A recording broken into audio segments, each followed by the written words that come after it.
जय छठ माता। प्रिय माताओं बहनों, आप सभी को माता छठ के पावन पर्व की ढेर सारी शुभकामनाएं।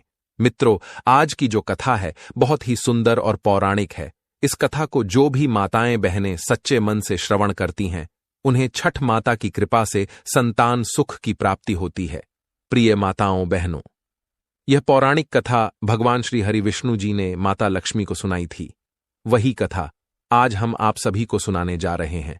इस पवित्र कथा को आधा अधूरा छोड़कर जाने की गलती मत करना, अन्यथा आपको पाप लगेगा। जो भी व्रती स्त्री इस कथा का श्रवण करती है, उस पर छठ माता की कृपा दृष्टि बरसती है और उसका व्रत सफल हो जाता है। उसके बिगड़े हुए सभी काम बन जाते हैं। घर में गरीबी और दरिद्रता नहीं आती है। शत्रुओं का नाश होता है। इस कथा को सुनने के बाद निसंतान स्त्री को संतान की प्राप्ति होती है और उसके घर में कभी लड़ाई झगड़े नहीं होते हैं। उनका घर खुशियों से भर जाता है। इसलिए आप सभी से निवेदन है कि इस पवित्र कथा को पूरा सुने।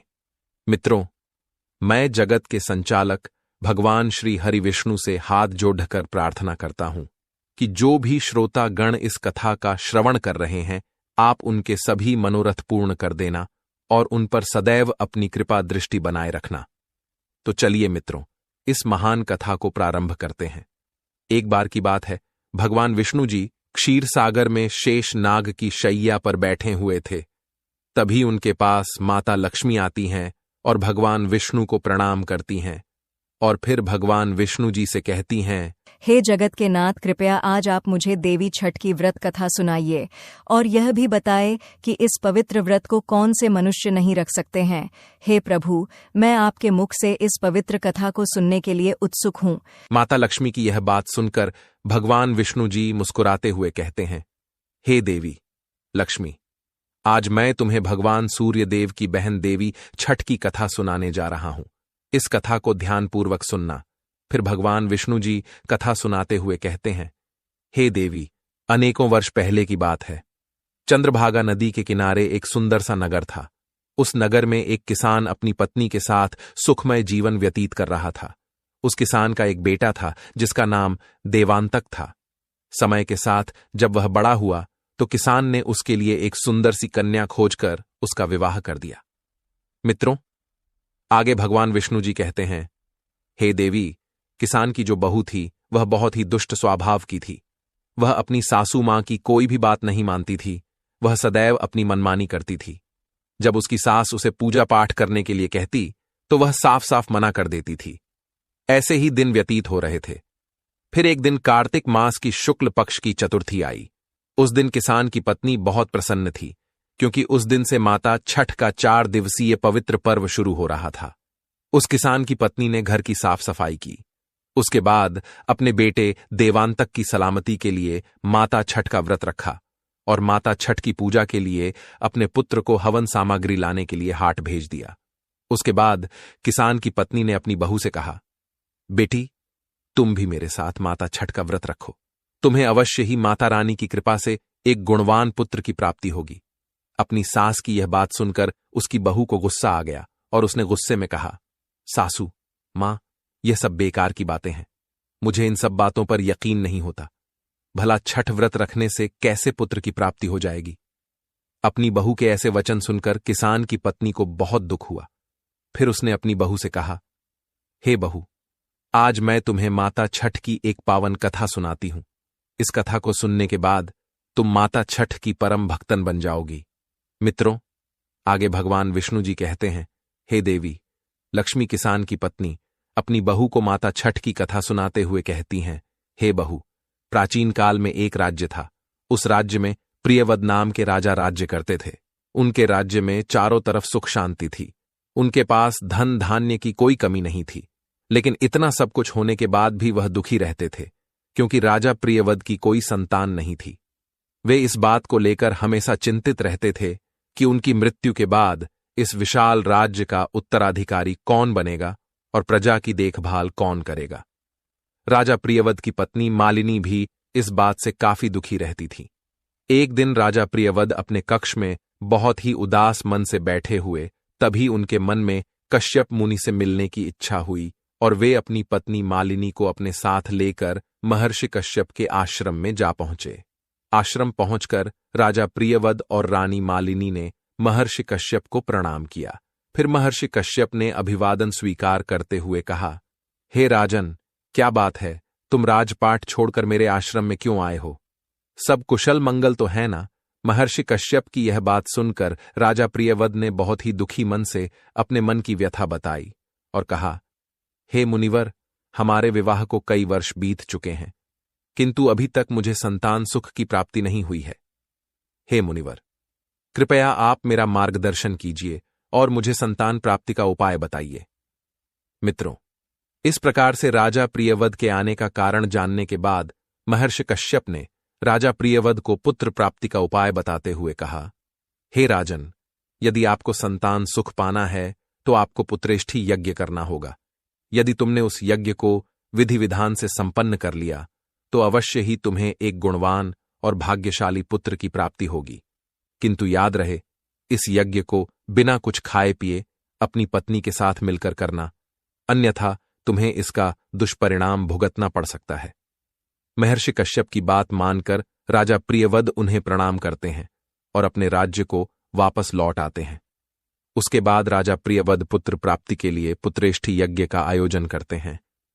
मित्रों, आगे भगवान विष्णु जी कहते हैं, हे देवी, वह किसान की पत्नी अपनी बहू को कथा सुनाते हुए कहती है, हे बहू, जिस दिन यज्ञ होना था उसी दिन रानी मालिनी की एक प्रिय दासी रानी के लिए फल लेकर आती है और रानी को दे देती है। रानी मालिनी भूलवश उस फल को खा लेती हैं और रानी का व्रत टूट जाता है। जब रानी को इस बात का पता चलता है तो उन्हें बहुत दुख होता है, किंतु डर के मारे रानी मालिनी यह बात राजा प्रियव्रत को नहीं बताती है। फिर कुछ समय बाद राजा प्रियव्रत रानी मालिनी को यज्ञ में शामिल होने के लिए बुलाते। फिर सभी आर्षि और मुनियों की मदद से पुत्रेष्ठी यज्ञ संपन्न कराया। उसके बाद राजा प्रियव्रत ने रानी मालिनी को यज्ञ की खीर प्रसाद के रूप में ग्रहण करने को दिया। उस यज्ञ और प्रसाद के शुभ प्रभाव से रानी मालिनी कुछ दिनों बाद गर्भवती हो गईं। इस खबर को सुनकर राजा प्रियव्रत बहुत खुश हुए और इस खुशखबरी को सुनने के बाद राजा प्रियव्रत ने सारे राज्य में उत्सव का आयोजन कराया और अपनी प्रजा को भोजन कराया, गरीबों में दान पुण्य किया। उसके बाद राजा प्रियव्रत अपने राज्य का कार्यभार संभालने लगे। इसी तरह समय गुजरता गया। फिर एक दिन रानी को प्रसव पीड़ा हुई और उन्हें एक कक्ष में ले जाया गया और रानी ने एक पुत्र को जन्म दिया। किंतु वह बच्चा न तो रो रहा था और ना ही अपने हाथ पैर हिला रहा था। जब दाई ने उस बच्चे को देखा तो उसने रानी को बताया, रानी साहिबा, आपका पुत्र मृत पैदा हुआ है। मित्रों, दाई की यह बात सुनकर रानी मालिनी जोर जोर से विलाप करने लगी। जब यह बात राजा प्रियव्रत को पता चली तो मानो उनके पैरों तले से जमीन खिसक गई हो। वे सिंहासन पकड़कर वहीं बैठ गए और बहुत दुखी हो गए और चुपचाप महल से बिना किसी को कुछ बताए महर्षि कश्यप के आश्रम में जा पहुंचे और महर्षि कश्यप को सारा वृतांत सुनाया। राजा प्रियव्रत की सारी बातें सुनने के बाद महर्षि कश्यप ने अपनी दिव्य दृष्टि से देखा तो उन्हें पता चला कि रानी ने यज्ञ करने से पहले दासी के हाथों दिया हुआ फल खाया था। फिर कश्यप मुनि ने अपनी आंखें खोलीं और राजा प्रियव्रत से कहा, हे राजन, पुत्रेष्ठी, यज्ञ करने से पहले आपकी पत्नी का व्रत टूट गया था। उसने भूलवश दासी के द्वारा दिया गया फल खा लिया था।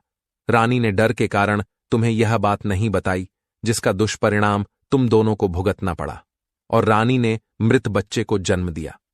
कश्यप मुनि के द्वारा सच्चाई जानने के बाद राजा को बहुत दुख हुआ। फिर राजा ने हाथ जोड़ते हुए कहा, हे मुनिवर, कृपया आप मुझे कोई उपाय बताइए। क्या हम दोबारा पुत्रेष्ठी यज्ञ कर सकते हैं? राजा प्रियव्रत के इस प्रकार से पूछने पर महर्षि कश्यप ने कहा, हे राजन पुत्रेष्ठी, यज्ञ केवल मनुष्य एक ही बार कर सकता है। यदि वह दोबारा इस यज्ञ को करता है तो उसे किसी भी फल की प्राप्ति नहीं होती है और दोबारा से यज्ञ करने से देवतागण का अपमान होता है। आगे महर्षि कश्यप कहते हैं, हे राजन, अब तो तुम्हें स्वयं ईश्वर की कृपा से ही पुत्र की प्राप्ति हो सकती है। यदि ईश्वर ने चाहा तो तुम्हें अवश्य ही संतान सुख की प्राप्ति होगी, अन्यथा तुम्हें सारा जीवन निसंतान ही रहना होगा। मित्रों, कश्यप मुनि की बातें सुनने के बाद राजा प्रियव्रत उन्हें प्रणाम करते हैं और अपने राज्य को वापस लौट आते हैं और अपने मृत पुत्र को लेकर शमशान घाट चले जाते हैं और पुत्र को हाथ में लेकर वह जोर जोर से विलाप करने लगते हैं और अंत में राजा प्रियवद ने पुत्र वियोग में स्वयं का प्राण त्यागने का फैसला कर लिया। मित्रों, जैसे ही राजा प्रियवद अपने प्राण त्यागने के लिए आगे बढ़े, तभी वहां पर एक दिव्य प्रकाश उत्पन्न हुआ और देवसेना प्रकट हो गई और उन्होंने राजा प्रियवद को प्राण त्यागने से रोका और कहा कि हे राजन, तुम यह क्या अनर्थ करने जा रहे हो। मित्रों, अपने सामने एक दिव्य तेज वाली देवी समान स्त्री को देखकर राजा प्रियवद ने उन्हें प्रणाम किया और कहा, हे देवी, आप कौन हैं और मुझे प्राण त्यागने से क्यों रोक रही हैं। तभी देवी देवसेना ने कहा, हे राजन, मैं देवताओं के राजा देवराज इंद्र और सांची की पुत्री देवसेना हूं और संपूर्ण जगत मुझे षष्ठी के नाम से जानता है। हे राजन, यदि तुम्हें संतान चाहिए तो तुम्हें मेरी पूजा करनी होगी और अपनी प्रजा को भी इसके लिए प्रेरित करना होगा। मित्रों, देवी षष्ठी की यह बात सुनकर राजा प्रियवद बहुत प्रसन्न हो जाते हैं और उन्हें प्रणाम करते हैं। फिर वहां पे एक दिव्य प्रकाश उत्पन्न होता है और माता षष्ठी अंतर्ध्यान हो जाती है।